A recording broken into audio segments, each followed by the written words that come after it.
Accelerating sustainability is a priority for all companies right now. However, it is something that cannot be achieved in isolation. It needs to be done with many different parties and by taking into account new learnings that are continuously happening. I think the startups are presenting, they need to make the initial message very simple. What do you do? Why is this a good idea? And also, what do you need to make your company a success faster? Well, it's a fascinating topic. I find the dynamic between corporates that Icos works with and the startups that Icos works with to be a really fertile area of ground because that is a very direct way to scale up.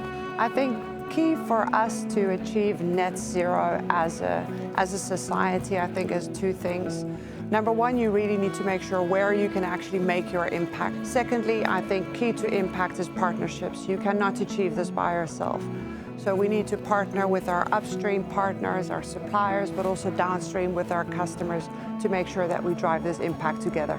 I think there is no one single solution. There's no silver bullet here.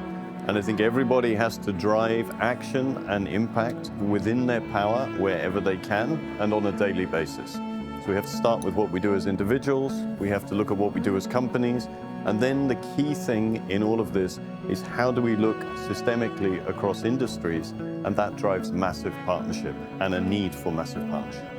There are certain components around our strategy that we can tackle by ourselves, while for others, I think it's best done in collaboration and discussion with potential partners and collaborators. I think event like this and conference like this gives us that opportunity to connect with a broader set of stakeholders who can help us realize those goals faster.